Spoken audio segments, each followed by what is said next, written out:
mulai memasuki materi kita tentang kegiatan pengibasan budaya positif. Terlebih dahulu saya meminta Bapak Kepala Sekolah untuk memberikan sambutan sekaligus membuka acara kita hari ini. Untuk Bapak Kepala Sekolah, saya persilahkan. Bismillahirrahmanirrahim. Assalamualaikum warahmatullahi wabarakatuh.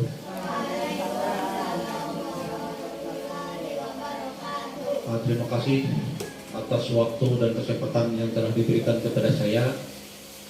Dalam kesempatan ini, pertama-tama saya selaku pimpinan sekolah sangat setuju kegiatan ini dilaksanakan dan sangat merespon sekali.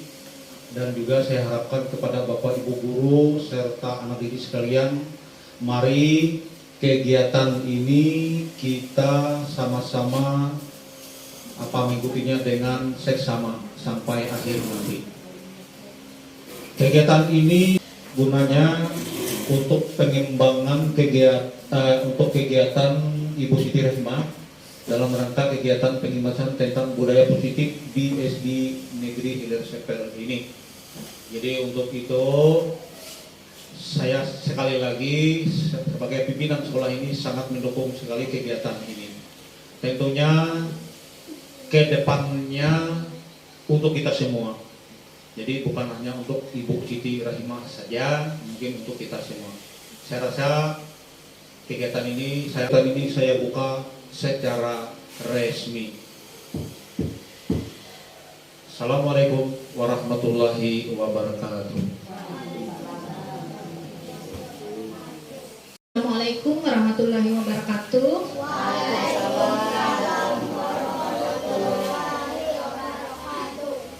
Saya ucapkan terima kasih untuk yang pertama untuk Bapak Kepala Sekolah karena sudah bersedia hadir pada acara kegiatan pengibasan tentang budaya positif di sekolah kita, yaitu di SD Negeri Hilir Sepel.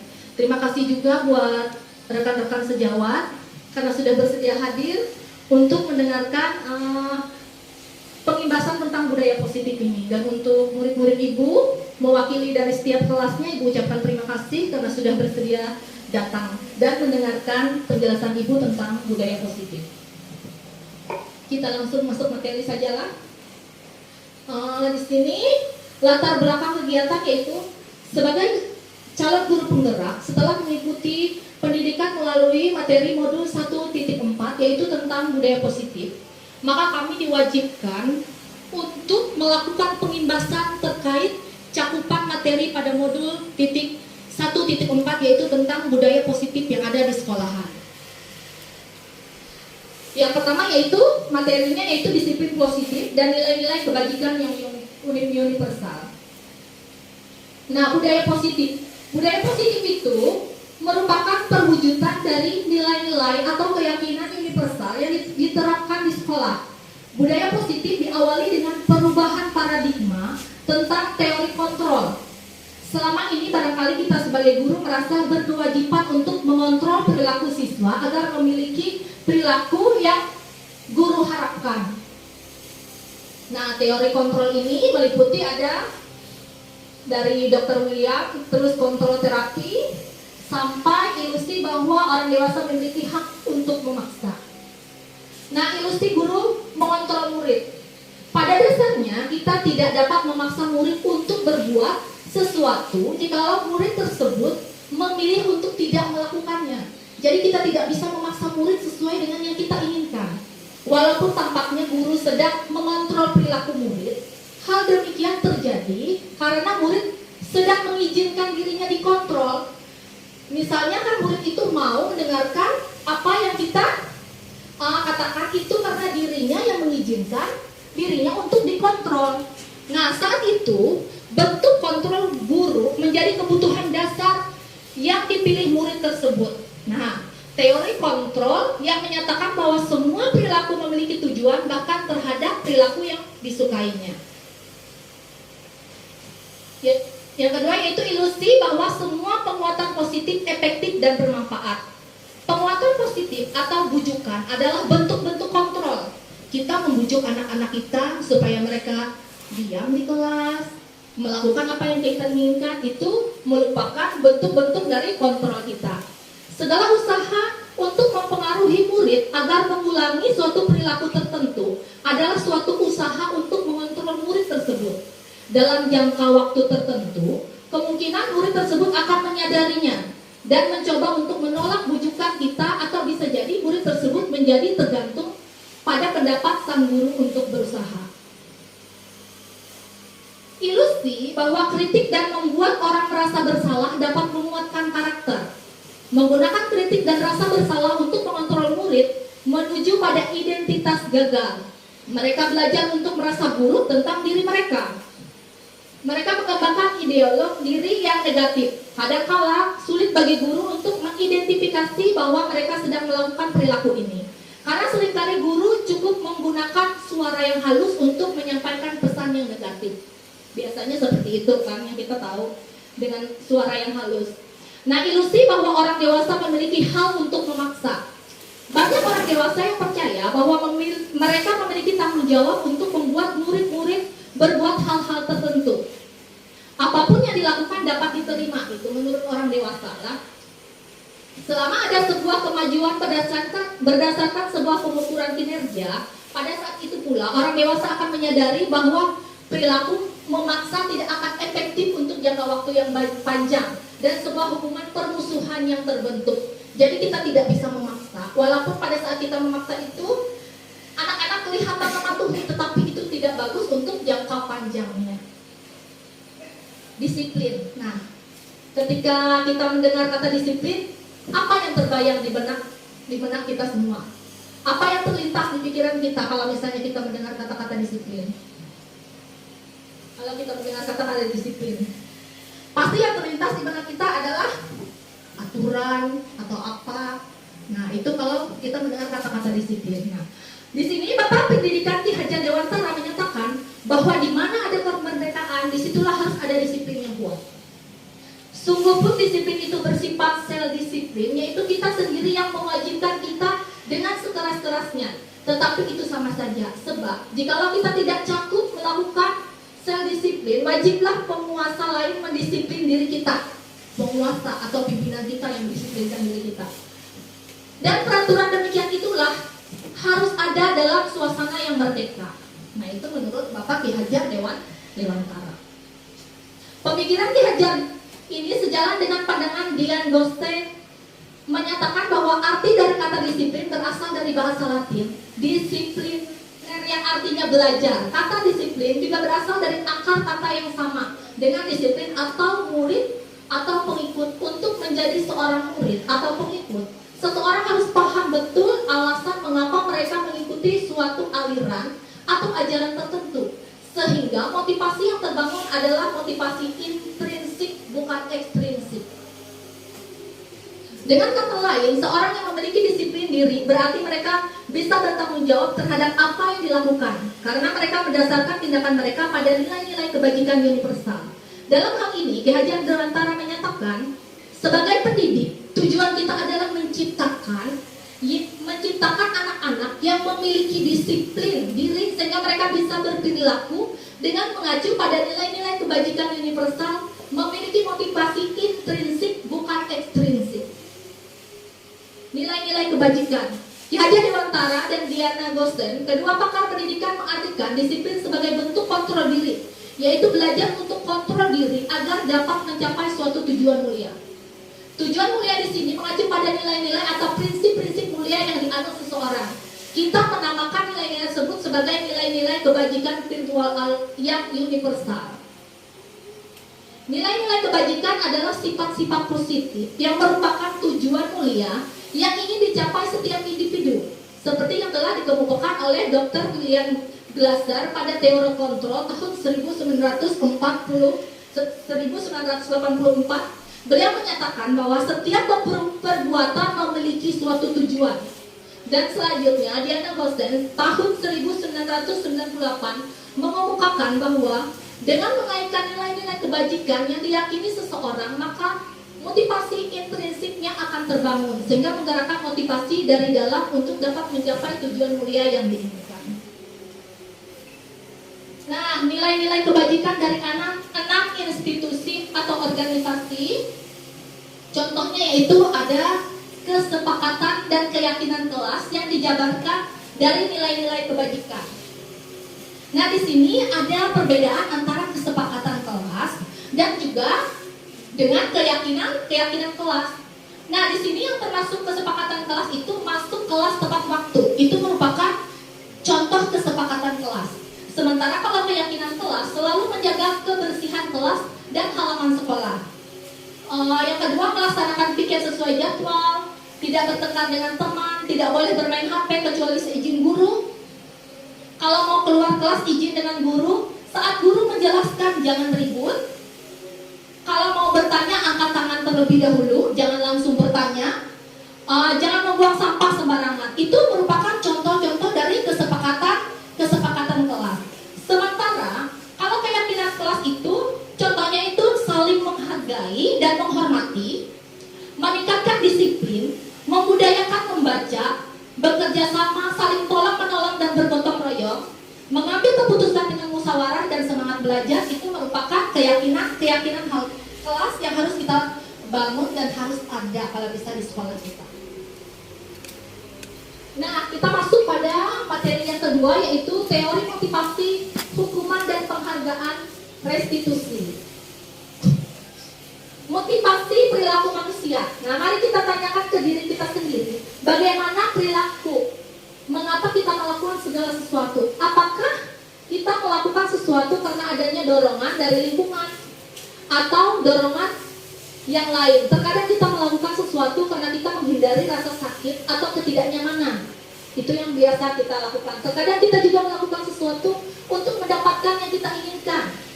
Nah, bagaimana menurut Anda? Sini menjadi tanda pertanyaan. Pernahkah Anda mendapatkan uang? Apalagi kira-kira alasan yang lain mungkin. Misalnya di sini kalau kita motivasi kita misalnya datang tepat waktu ke sekolahan itu untuk apa? Apakah karena rasa tanggung jawab atau karena ingin diberi penghargaan dari kepala sekolah atau dari teman-teman kita, atau karena ingin mendapatkan pujian? Kan bermacam-macam motivasi perilaku manusia. Nah, Diana Dusen dalam bukunya menyatakan ada 3 motivasi perilaku manusia. Ada 3 motivasi perilaku manusia itu. Yang pertama, untuk menghindari ketidaknyamanan atau hukuman.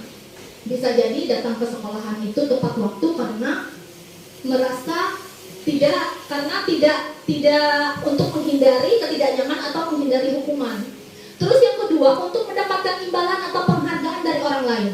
Misalnya kita datang tepat waktu ke sekolahan karena ingin mendapatkan imbalan dari kepala sekolah atau dari siapa saja ya. Terus yang ketiga, untuk menjadi orang yang mereka inginkan dan menghargai diri sendiri dengan nilai-nilai yang mereka percaya. Kalau bisa yang poin ketiga, kalau bisa. Nah, motivasi perilaku manusia sebagai seorang guru, saat Anda hadir mengajar di kelas tepat waktu, motivasi apakah yang mendasari tindakan Anda? Apa motivasi kita? Pasti poin yang ketiga tadi kan? Untuk menjadi orang yang mereka inginkan dan menghargai diri sendiri dengan nilai-nilai yang mereka percaya, bukan karena ingin menghindari ketidaknyamanan atau hukuman, apalagi untuk mendapatkan imbalan atau penghargaan dari orang lain. Itu yang kita harapkan di poin yang ketiga. Nah, apakah Anda datang tepat waktu karena tidak ingin ditegur oleh atasan atau kemudian mendapatkan surat peringatan menghindari ketidaknyamanan dan hukuman, atau Anda ingin mendapatkan pujian dari atasan Anda dan mendapatkan penghargaan sebagai karyawan atau guru yang berprestasi? Nah, mendapatkan imbalan atau penghargaan dari orang lain, atau Anda ingin menjadi orang yang menghargai waktu, menghargai diri sendiri sebagai teladan bagi murid-murid Anda karena Anda percaya, tidakkah Anda sebagai guru akan dicontoh oleh murid-murid Anda, menghargai nilai-nilai diri sendiri? Manakah yang memotivasi paling kuat mendasari tindakan Anda, atau bahkan kombinasi dari 2 motivasi atau bahkan ketiganya? Yang mana kira-kira ibu-ibu? Semoga kombinasi ketiganya ya, semoga ya. Nah, di sini ada lagi bentuk hukuman dan penghargaan. Dalam menjalankan peraturan atau keyakinan kelas atau sekolah, bila mana ada suatu pengelanggaran, tentunya sesuatu harus terjadi. Untuk itu kita perlu meninjau ulang tindakan penegakan peraturan atau keyakinan kelas atau sekolah kita selama ini. Tindakan terhadap suatu pelanggaran pada umumnya berbentuk hukuman atau konsekuensi. Jadi ada dua bentuknya, ada yang hukuman dan ada juga yang konsekuensi. Di sini kita harus bisa membedakan antara mana yang hukuman dan mana yang konsekuensi. Misalnya di sini kalau bentuk hukuman, sesuatu yang menyakitkan yang harus terjadi, itu adalah contoh bentuk hukuman. Sesuatu yang menyakitkan anak-anak kalau dia melakukan kesalahan, sesuatu yang menyakitkan dan harus terjadi. Sedangkan konsekuensi, sesuatu yang harus terjadi, membuat anak merasa tidak nyaman dalam jangka waktu pendek. Kalau hukuman membuat anak sakit fisik maupun hatinya untuk jangka waktu yang lama. Anak membenci kedisiplinan, itu merupakan efek dari hukuman. Adanya paksaan, mendorong anak menyakiti diri sendiri, konsep diri yang buruk, anak belajar untuk menyembunyikan kesalahan, itu efek dari hukuman. Marah, rasa bersalah, dipermalukan, merasa tidak dihargai. Tetapi kalau konsekuensi itu sesuatu yang harus terjadi, membuat anak merasa tidak nyaman dalam jangka waktu yang pendek, tidak seperti hukuman tadi. Anak akan menghargai disiplin, stimulasi, tanggapan, mendorong anak agar mudah menyesuaikan diri, konsep diri yang baik. Anak akan belajar untuk mematuhi peraturan. Kehilangan hak dibuat tidak nyaman diasingkan untuk sementara waktu saja, untuk sementara waktu, bukan jangka waktu yang panjang. Nah, di sini saya ingin memberikan contoh pada Bapak dan Ibu sekalian. Di sini ada, apakah ini hukuman atau konsekuensi? Mencatat 100 kali di dalam buku kalimat saya tidak akan terlambat. Karena saya tidak akan terlambat lagi karena terlambat ke sekolah. Nah, itu merupakan bentuk hukuman atau bentuk konsekuensi, Bapak Ibu. Bentuk apa itu? Itu, ya betul sekali. Itu merupakan bentuk hukuman. Membersihkan coretan yang dibuatnya di meja tulis, itu merupakan bentuk hukuman atau konsekuensi? Itu merupakan konsekuensi, Bapak Ibu, Bapak Ibu semua. Karena yang dia lakukan itu berhubungan dengan apa yang dia lakukan. Dia kan di situ membersihkan coretan yang dibuatnya di meja tulis. Maka konsekuensinya dia harus membersihkan. Kalau misalnya hukuman itu yang tidak ada hubungan dengan apa yang dia lakukan. Misalnya dia mencoret meja, terus guru menyuruh dia lari keliling lapangan 2 kali, itu merupakan bentuk dari hukuman yang tidak ada hubungannya dengan apa yang dia lakukan, apa yang dia perbuat. Murid diminta untuk push up 15 kali karena tidak menggunakan masker ke sekolahan. Ini bentuk hukuman atau konsekuensi? Iya, betul sekali. Ini merupakan bentuk hukuman. Seharusnya kalau itu berbentuk konsekuensi, anak tidak dihukum push up sebanyak 15 kali, tetapi anak disuruh pulang ke rumahnya mengambil masker yang ketinggalan. Nah, penghargaan. Di sini ada contoh-contoh penghargaan. Ibu Anas, guru kelas 2 SD, mendapatkan masalah. Murid-muridnya tidak tertib berdiri antri di depan pintu kelas dan selalu berebutan masuk ke dalam kelas setelah jam istirahat usai. Ini tentunya sangat mengganggu proses pembelajaran, di mana kelas tidak dapat dimulai tepat waktu karena Ibu Anas sibuk menenangkan murid-muridnya untuk waktu yang cukup lama. Akhirnya, Bu Anas berpikir cepat dan mengadakan stiker bintang. Setiap murid-muridnya akan masuk kelas usai jam istirahat. Bu Anas akan mengiming-imingi murid-muridnya dengan stiker bintang. Siapa yang dapat berdiri lurus dan berbaris rapi antri di depan pintu dapat bintang dari Bu Anas. Sebagian besar murid-muridnya menyambut tantangan tersebut dan langsung berdiri rapi di depan pintu agar mendapatkan stiker bintang. Hal ini terus dilakukan Ibu Anas selama beberapa minggu karena cukup berhasil membuat murid-muridnya berdiri rapi antri di depan pintu. Sampai pada suatu saat Bu Anas dan terpaksa digantikan Pak Hero. Pak Hero tidak mengetahui tentang stiker bintang, dan benar saja, pada saat mau masuk di kelas, usai jam istirahat, murid-murid kelas 2 kembali berebutan masuk. Dan apa yang terjadi? Mereka kembali ribut. IPIKO pada wawancara annual kompresen Maret tahun 1995 mengemukakan baik penghargaan maupun hukuman, penghargaan dan hukuman adalah cara-cara mengontrol perilaku seseorang yang menghancurkan potensi untuk pembelajaran yang sesungguhnya. Jadi tidak tepat kita memberikan hukuman dengan penghargaan. Menurutku, secara ideal tindakan belajar ini sendiri adalah penghargaan yang sesungguhnya.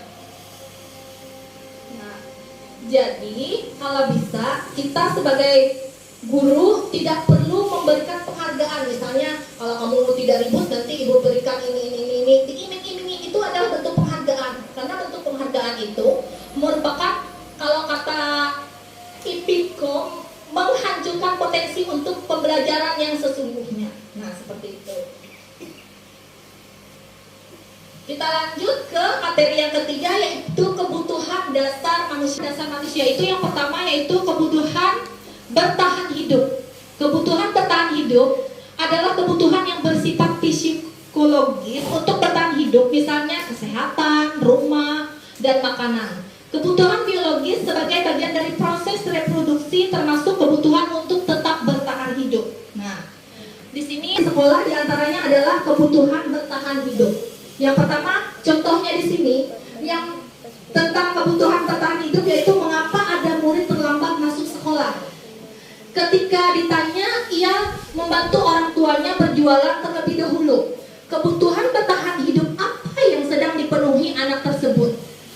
Jelas untuk kebutuhan makan di situ, hanya dengan membantu orang tua berjualan, anak tersebut dan keluarganya dapat memperoleh sumber bahan makanan. Yang kedua yaitu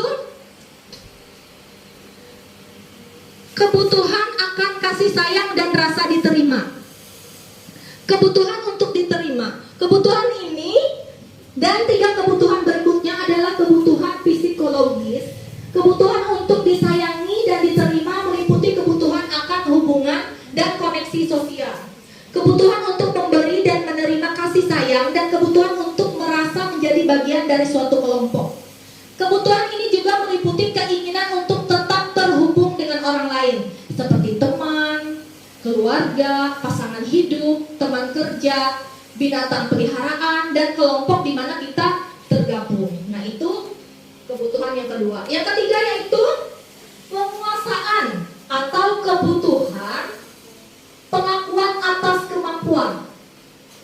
Kebutuhan ini berhubungan dengan kekuatan untuk mencapai sesuatu, menjadi kompeten, menjadi terampil, diakui atas prestasi dan keterampilan kita, didengarkan, dan memiliki rasa harga diri. Kebutuhan ini meliputi keinginan untuk dianggap berharga, bisa membuat perbedaan, bisa membuat pencapaian, kompeten, diakui, dihormati. Nah, ini meliputi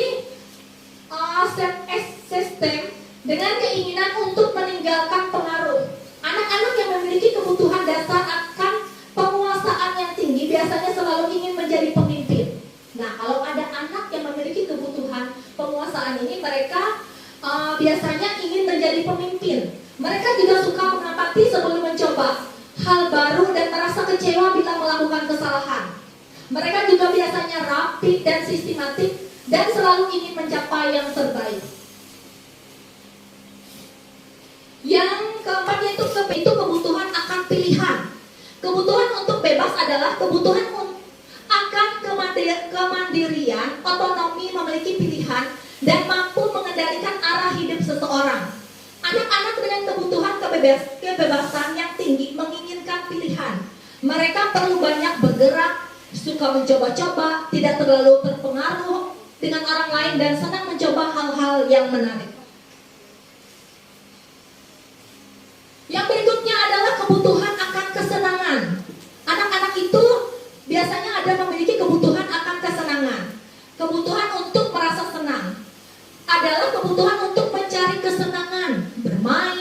dan tertawa. Bayangkanlah hidup kita tanpa ada kenikmatan atau apapun, betapa menyedihkan. Nah, anak-anak dengan kebutuhan dasar kesenangan yang tinggi biasanya ingin menikmati apa yang dilakukan. Mereka juga bisa berkonsentrasi tinggi saat mengerjakan hal yang disenanginya.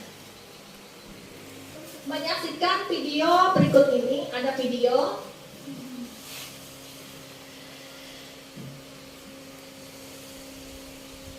Video penjelasan tentang 5 posisi kontrol. Kadang-kadang marah nih.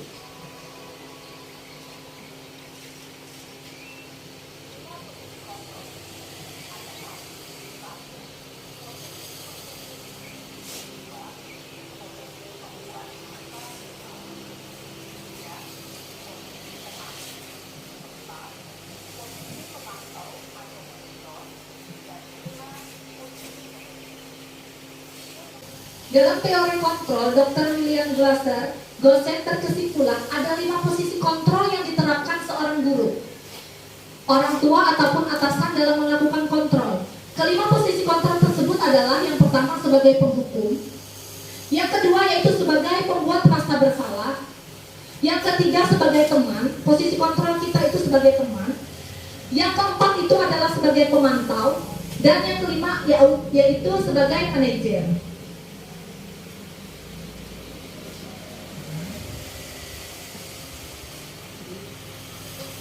Murid lebih dalam lagi. Guru-guru yang menerapkan posisi penghukum akan berkata, patuhi aturan saja. Nah itu. Atau awas. Nah itu bentuk kontrol sebagai penghukum. Kamu selalu saja yang salah. Nah itu posisi kontrol sebagai seorang penghukum. Posisi kontrol pembuat merasa bersalah. Pada posisi ini biasanya guru atau orang tua akan bersuara dengan lembut. Pembuat rasa bersalah akan menggunakan keheningan yang membuat orang lain merasa tidak nyaman, bersalah atau rendah diri. Kata-kata yang keluar dengan lembut akan seperti, Bapak sangat kecewa sekali dengan kamu. Berapa kali Bapak harus memberitahu kamu ya? Gimana coba kalau orang tua kamu tahu perbuatan salah begini? Nah itu merupakan contoh posisi kontrol pembuat rasa bersalah. Nah, di sini ada juga posisi kontrol sebagai teman. Guru pada posisi ini tidak akan menyakiti muridnya, namun akan tetap berupaya mengontrol murid melalui pendekatan persuasif. Posisi teman pada guru bisa berdampak negatif atau berdampak positif. Berdampak positif di sini berupa hubungan baik yang terjalin antara guru dan murid. Guru di posisi teman menggunakan hubungan baik dan humor untuk mempengaruhi seseorang. Mereka akan berkata, ayo bantulah demi Bapak ya. Ayo ingat tidak bantuan Bapak selama ini. Nah itu contoh posisi kontrol sebagai teman. Ya sudah, kali ini tidak apa-apa, nanti Bapak bantu bereskan. Nah itu kalau guru itu memposisikan diri itu sebagai seorang teman. Memantau berarti mengawasi. Pada saat kita mengawasi, kita bertanggung jawab atas perilaku orang-orang yang kita awasi. Posisi pemantau berdasarkan pada peraturan-peraturan yang dan konsekuensi. Dengan menggunakan sanksi, konsekuensi, kita tidak dapat memisahkan hubungan pribadi kita dengan murid. Sebagai seseorang yang menjalankan posisi pemantau, pertanyaan yang diajukan seorang penantau, peraturannya apa? Nah, kalau itu sebagai guru sebagai posisi pemantau, apa yang telah kamu lakukan? Sanksi dan konsekuensinya apa? Itu contoh kata-kata kalau kita memposisikan diri kita sebagai seorang pemantau. Posisi kontrol yang berikutnya yaitu posisi kontrol sebagai manajer. Posisi kontrol terakhir adalah manajer, yaitu posisi di mana guru berbuat sesuatu bersama dengan murid, mempersilahkan murid mempertanggungjawabkan perilakunya, mendukung murid agar dapat menemukan solusi atau permasalahannya sendiri. Seorang manajer telah memiliki keterampilan di posisi teman maupun pemantau. Dan dengan demikian bisa jadi di waktu-waktu tertentu kembali kepada kedua posisi tersebut bila diperlukan. Di sini penekanan bukan pada kemampuan membuat konsekuensi, namun dapat berkolaborasi dengan murid bagaimana memperbaiki kesalahan yang ada. Seorang manajer akan berkata, apa yang kita yakini? Nah, apakah kamu meyakininya? Jika kamu meyakininya, apakah kamu bersedia memperbaikinya? Jika kamu memperbaiki ini, hal ini menunjukkan apa tentang dirimu? Itu jika kita memposisikan diri kita di posisi sebagai seorang manajer. Jadi pertanyaan-pertanyaan kita pada anak didik kita seperti itu. Lebih kuat. Itu yang dimaksud dengan segitiga restitusi. Demikianlah pemaparan dari saya tentang kegiatan pengimbasan tentang budaya positif di sekolah. Bagi Bapak Ibu semua, kalau ada pertanyaan, kita masuk pada sesi tanya jawab. Bagi Bapak Ibu sekalian, saya persilakan kalau ada pertanyaan tentang budaya positif ini, saya persilakan untuk bertanya. Ada Ibu? Iya. Ya Pak, ada yang mau bertanya?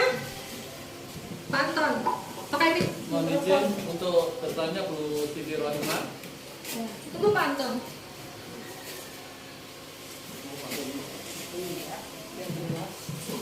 Ya.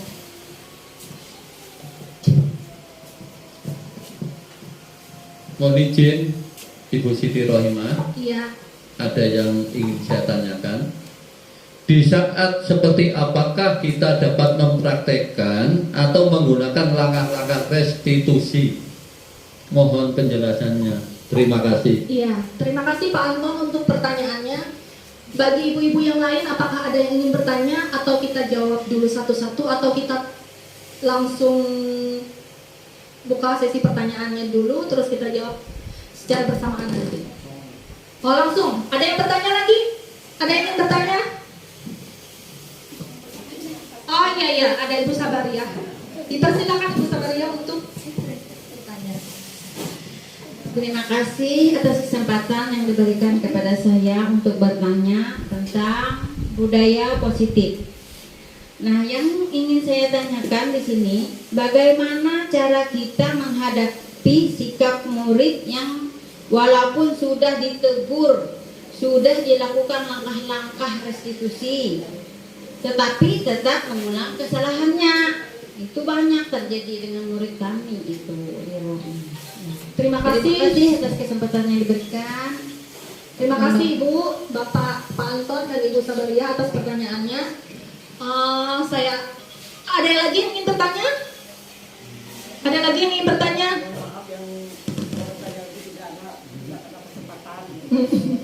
Ada lagi yang ingin bertanya? Oh iya, kita menjawab pertanyaan yang ini dulu ya. Di sini pertanyaan dari Pak Anton tadi sudah saya catat. Pertanyaan beliau, di saat seperti apakah kita dapat mempraktekkan atau menggunakan langkah-langkah segitiga restitusi? Itu pertanyaan dari Pak Anton. Segitiga restitusi merupakan salah satu cara memperbaiki diri untuk mewujudkan disiplin, Pak. Segitiga restitusi adalah proses menciptakan kondisi bagi murid untuk memperbaiki kesalahannya sehingga karakter mereka lebih kuat ketika kembali pada kelompoknya untuk memperbaiki. Saat yang tepat adalah saat kita ingin mengetahui alasan siswa melakukan pelanggaran terhadap tata tertib sekolah. Misalkan di sini siswa sudah melakukan kesalahan berulang, maka perlu kita lakukan langkah-langkah segitiga restitusi agar sebagai guru kita dapat menggali apa permasalahan siswa dan apa yang mendasari kelakuannya yang salah berulang-ulang. Kenapa dia bisa melakukan kesalahan berulang-ulang? Maka disitulah perlu kita arahkan siswa mencari solusi dari dirinya sendiri dan membentuk karakter baik yang lebih kuat lagi. Demikian penjelasannya Pak Anton. Gimana Pak Anton? Sudah jelas? Terima kasih Bu, sudah jelas. Iya. Terima kasih. Terus dari pertanyaan yang kedua yaitu pertanyaan dari Ibu Sabaria. Di sini sudah saya catat juga pertanyaan beliau.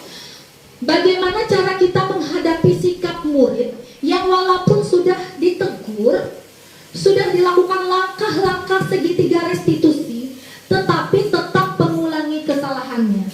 saya coba menjawab ya Ibu ya. Suatu hal yang langka Bu, kalau dalam sebuah sekolah jika di dalamnya tidak dihiasi dengan murid-murid yang berulah atau malah sering diberi label sebagai anak yang nakal, langka. Pasti ada, di setiap sekolahan pasti ada anak-anak yang nakal.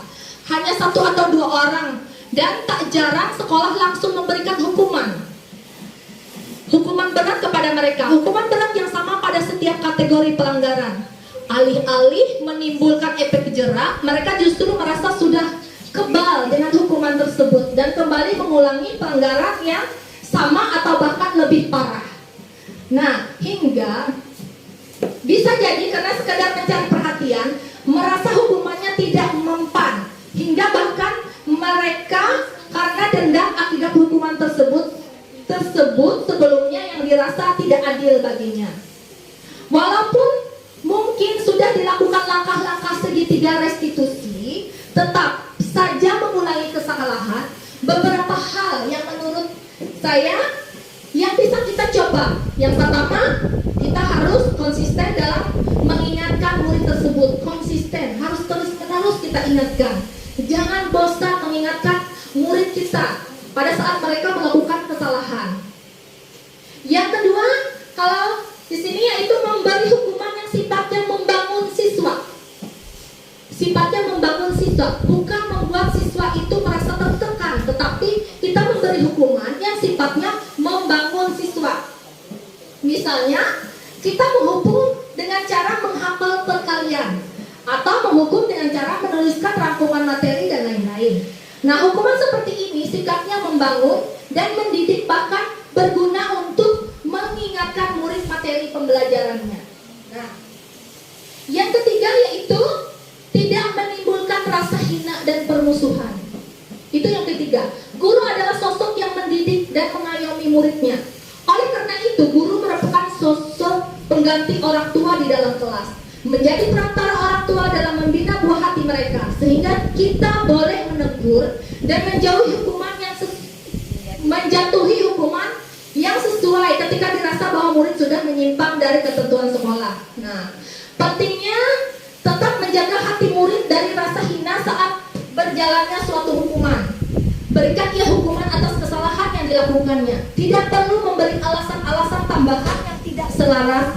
Seperti misalnya, kebanyakan dari murid yang hobi melanggar adalah murid yang kurang berprestasi di kelas. Maka jangan bawa-bawa kebodohan ketika hukuman tersebut tengah berlangsung. Jangan membawa kelemahan dari siswa tersebut pada saat hukuman itu berlangsung.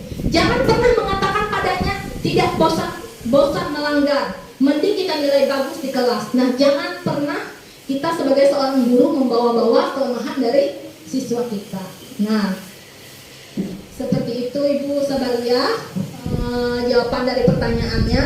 Bagaimana? Apakah bisa diterima? Terima kasih Bu, sudah jelas sekali, dan terima kasih atas jawabannya. Insya Allah mudah-mudahan kami bisa menerapkannya di kelas kami masing-masing. Amin. Demikian kegiatan pengimbasan tentang budaya positif yang sudah kita laksanakan di SD Negeri Hilir Sper. Saya ucapkan terima kasih kepada Bapak Kepala Sekolah, Bapak dan Ibu guru semuanya, dan murid-murid Ibu yang sudah berkenan hadir untuk mendengarkan pemaparan materi tentang budaya positif di sekolah kita. Semoga apa yang saya sampaikan hari ini bisa bermanfaat untuk kita semua. Atas kerjasamanya, atas kehadirannya saya ucapkan terima kasih. Wassalamualaikum warahmatullahi wabarakatuh.